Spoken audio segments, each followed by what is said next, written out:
Amazing, Aaron. Thank you. I think you summed it up pretty perfectly, really. Michael is a poem, but it's a pamphlet-length poem that takes the form of a play. So you'll hear me prefacing what I'm about to read with language that comes from play scripts like set and stage direction and things like that. When I wrote this, I really thought of it more as a closet drama, which is sort of like a weird, redundant genre that we don't really have anymore, but it's basically plays that are designed to be read rather than performed. But we're going to do our best, Aaron and I, to try and bring it to life for you this evening.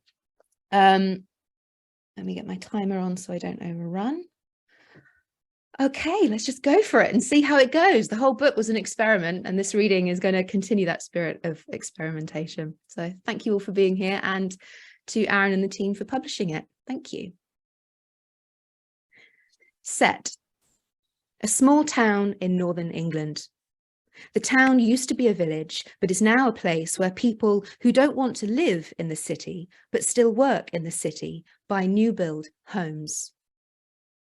One long street running through the town with 2 charity shops, a co-op, a good number of to-let signs, and a thriving Costa.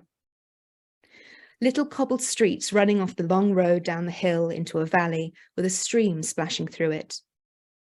Little cobbled streets running up the hill that branch into cul-de-sacs of new developments. A mill with blown-out windows in the town centre, surrounded by barbed wire. Night. Rain. Dramatis personae.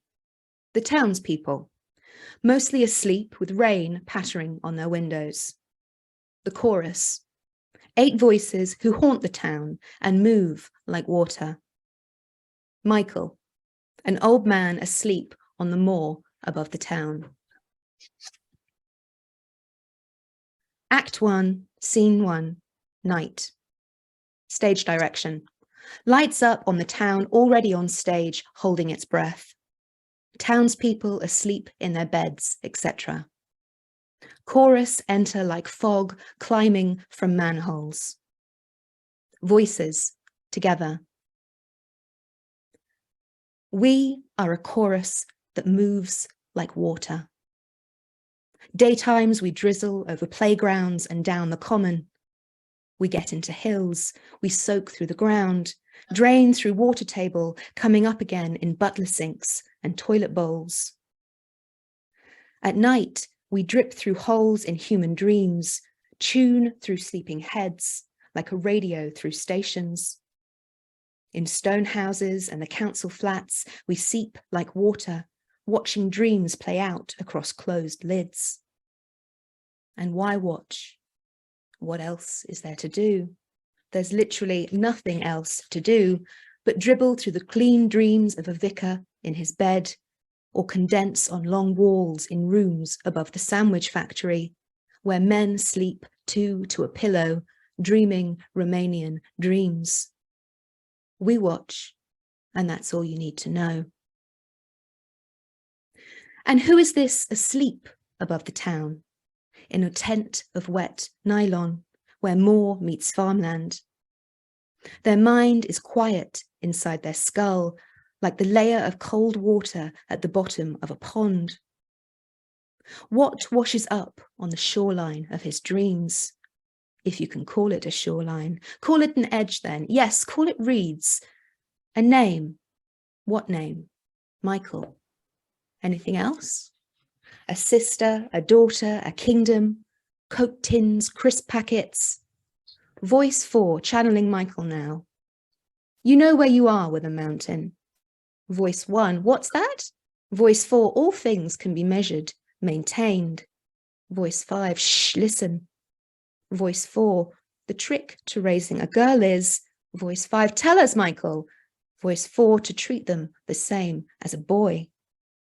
Voices together, wait a second, what?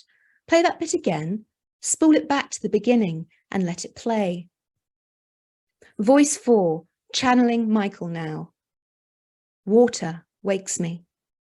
Raindrops on nylon dripping off the Douglas firs, twanging the guy ropes. Walls of Michael's dream. I eat breakfast in the tent flap. Sausages, a soft white roll, watch the magpies pick through the car park. You know where you are with a mountain. I pack up the tent pegs, telescopic poles, knee out the ground sheet the best I can. You see. I'm not interested in the high peak anymore. Hand shielding blue eyes. I take the farm tracks up to where the fields give out to rougher ground, a bit of gorse, and then it's red ferns far as the horizon. Horsetails. I keep my map in a plastic wallet. I know the way, more or less, but in this rain the path's half beckbed and new streams cut in across the ferns. You can't trust the sound of water. His face holds a day's worth of grey stubble. I've read that many maps. Sometimes I think I see the contour lines. 25, 30, 35 yards, a steep run of brown loops tailing off into the flat tops. From his forehead. The softer sedimentary rock worn off by ice and rain. Body carrying its small belly out in front of itself.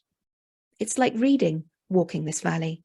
It's like reading a book, proper old history, right here, trodden into the ground. Stuck under his jacket zip.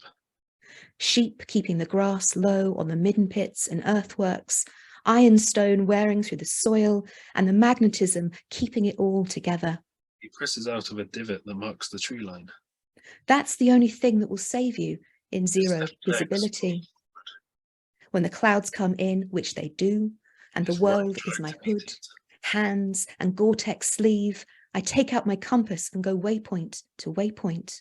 Swing and step. You can get anywhere you want like that. I go off the pass first thing before other folk can be bothered getting up. There's a wood down there, an old one behind the pines where the trees have beards and the lichen grows huge, like 2 penny pieces in the bark. Mobile in his pocket, no GPS watch. If you plan and have the right kit, most things can be managed. This weather's textbook.